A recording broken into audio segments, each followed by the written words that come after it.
So for May, this is the month of stories. And before we get started, I got my lapel mic on. So does that sound okay? Can people hear me? All right. And if I am vibrating or resonating too much for the Zoom people, Chelsea, you can come and tell me if it's not sounding good on Zoom. So May is the month of stories. And I was thinking about what are the stories we tell ourselves?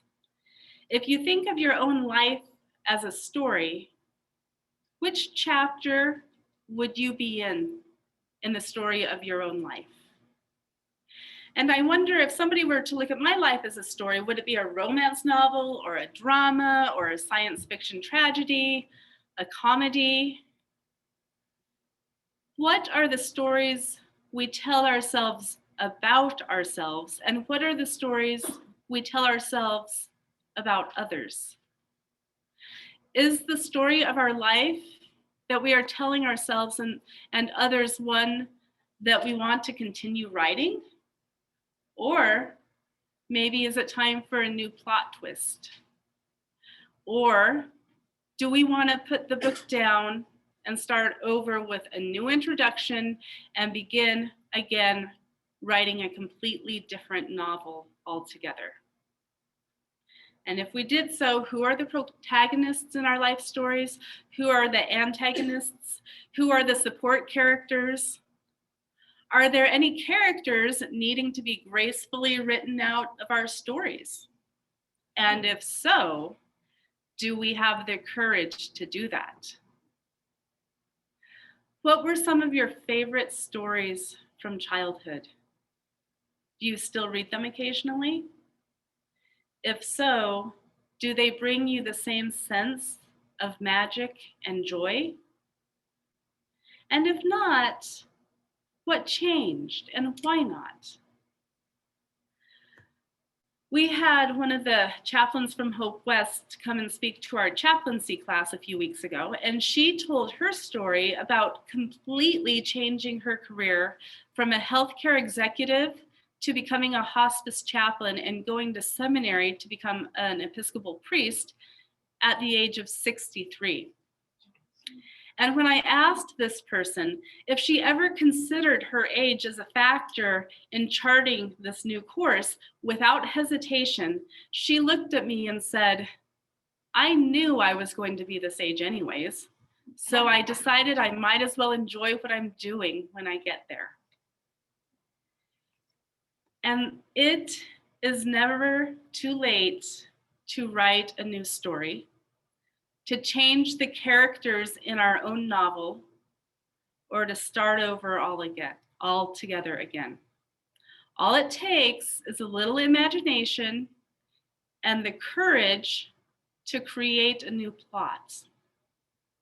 And as I was thinking about stories this week, and as I was thinking about the story I told you all last week about our neighborhood and the SWAT team, I was reminded that we all have numerous storylines. It all depends on how we choose to write them, what we choose to focus on, and how we want the story to end. And for every one of us here today, our stories are not finished being written. We are the authors. And yes, we have co-authors. We have various characters that come in and out of our stories, some of whom we wouldn't have chosen to add in as characters in our plot, but here they are anyways. So some of the plot line sometimes is out of our control, but we are the ones holding the pen to our own story. And we always get to choose which word we're going to write next. And during our time of gratitude, I read the story about the Himba tribe and their songs, the unique songs that each child brings into the world with him or her. The songs that are sung to them when they are born, and the songs that are sung to them when they die, and the songs that are sung to them when they have forgotten who they are. And this is important because sometimes we need other people to remind us who we are. And that's what I talked about last week, the beauty in each and every one of us, even when we can't see it in ourselves, or even when we're going through one of the darkest times of our lives. And the thing is, when we're walking through the dark, it's good to remember that we're the ones in the dark, but the people around us can still see the spark of light that is emanating from within us. We just can't see that spark in ourselves. And so that is good to remember, that other people can always see our light, even when we can't see it in ourselves. And likewise, it's good to remember so that if you can and are seeing the light in somebody else, please take the time to tell them. It may be just what they need to hear. And it only takes a moment or a word to be kind. And in fact, that's actually how I got my husband, with 3 little words: you were missed. I was at seminary. I didn't even know him, but I knew he had been going through a rough time and had missed a week of classes. I had never even talked to this person before, but I went up to him and I said, "Welcome back. You were missed." He looked at me and it was awkward and I felt kind of stupid and we both went our ways. But about a week later, he searched me out and he said, "I just want you to know how much those words meant to me. That was one of the nicest things anybody has said to me." 3 little words. They made a huge difference, and it literally took 2 seconds. Our words matter. The storylines and the plots we are writing in our lives matter. But the problem is sometimes we get stuck in the plot line and we realize we feel like we are stuck with our character. We get stuck as the villain or the victim or the clown. But there are many stories where the heroes become the villains and the villains become the heroes and the clowns become the wise sage, because the story is never finished. And so as we look at the stories, even in this country the last 5 years, stories of manipulation and elections and lies and Black Lives Matter and All Lives Matter and vaccines and viruses and changing DNA and QAnon and child trafficking and on and on. There are so many plot lines and so many storylines. And within all of that chaos is each one of us individually trying to decide who we are in relation to everybody else's storylines. Which character are we in somebody else's plot line? Am I the hero in somebody else's story? Am I the villain in somebody's story? Am I part of a storyline in a book I don't even know is being written? I told the story a few years ago, and I called it Spray Paint Gate on Jean Lane. And in a nutshell, I came home one day after picking the kids up from school. This was about 3 years ago. And my 2 neighbors were outside and called me over and they said, "Wendy, is your spray paint missing?" And I thought, oh no, I think I know where this is going, considering that there are 2 9-year-old boys who live next door and across the street, and my spray paint is missing because I had left it in my front yard, and there were 2 very unhappy dads conspiring in the middle of the street. Well, long story short, the pretty pink paint that I had used to change the color of my boring black entertainment center was indeed missing. And Isaac's little sister now had a pretty pink big wheel bike, and LJ now had a pretty pink scooter, and the 2 dads now had pretty pink bumpers on their trucks. And so began the neighborhood blame game. And LJ's dad blamed Isaac's mom because she was supposed to be watching the boys, and LJ blames Isaac's, which is typical because in the neighborhood, Isaac is usually the one getting in trouble. And Isaac's mom, according to one of the dads, blamed Nathaniel, saying that Nathaniel gave the paint to the boys. So for a while, Isaac wasn't allowed to play with LJ, and the neighbors weren't speaking, and it just became a drama, a beautiful example of triangulation. And it was kind of fascinating to watch the dynamics on Jean Lane because none of the parents actually know how to communicate with each other. And so I just took a deep breath and thought, this is what it is. And we had another neighbor that really loves making up stories and was adding to the excitement and the drama. But everybody started looking at this one mom and assuming that she was the villain in the story. But I was thinking, what if we all took a different approach? What if, in essence, instead of getting mad at the children and the moms blaming each other and then me blaming myself because if I was a better mother, I would have had a clean house and put the paint away and blah, blah, blah, because we do this to ourselves.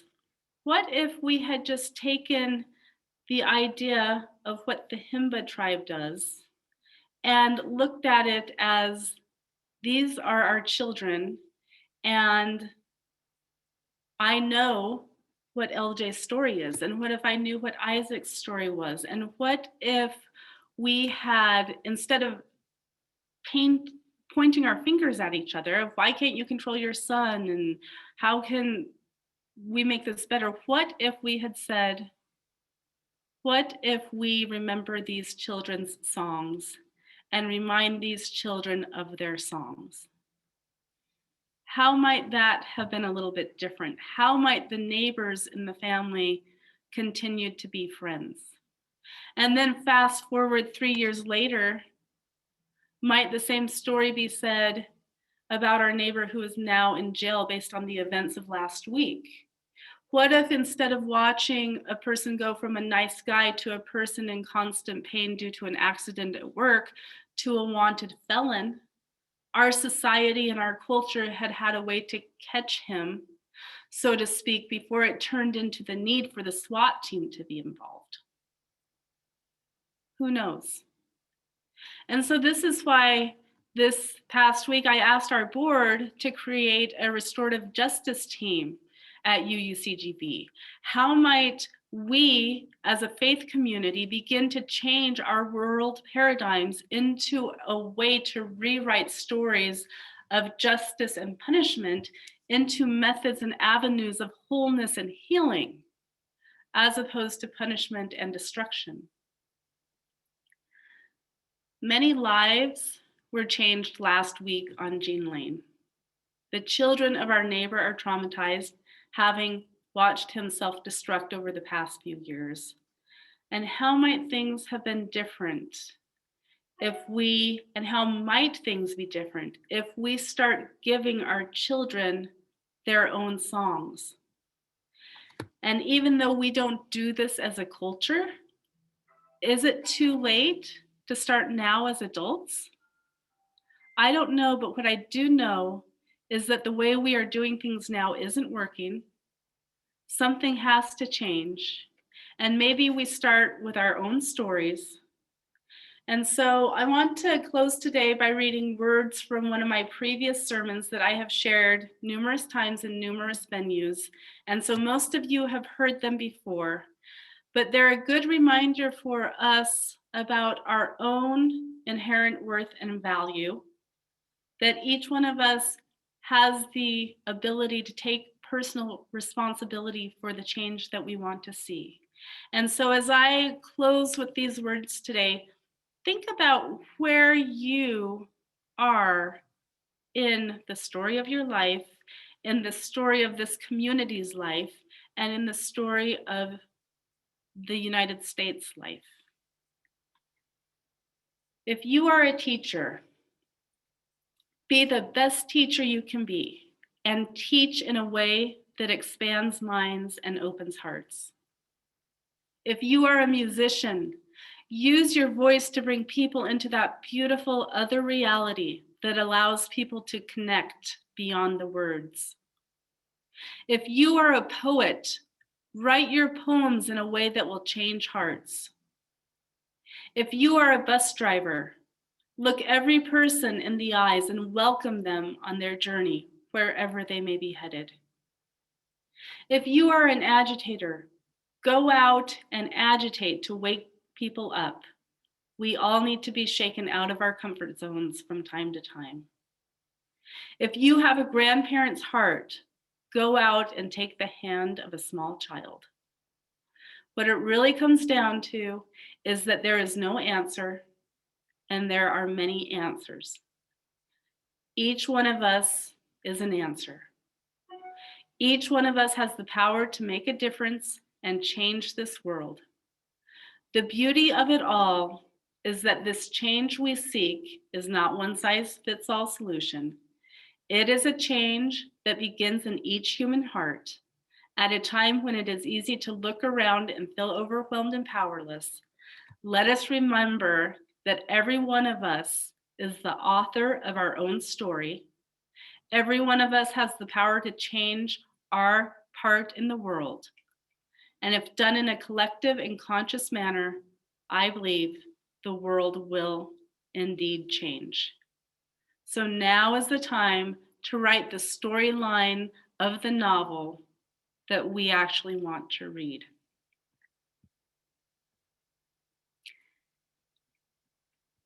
And so at this point, I'm going to allow us to unmute ourselves. And the question is, do any of you have a storyline or a plot or characters that you've chosen to include into your new story? Or did you start a new story at some point? Or are you happy with the story that you have? So I'm just gonna open it up for a few minutes of conversation. So if you would like to say something, just go ahead and unmute yourself and I will call on you.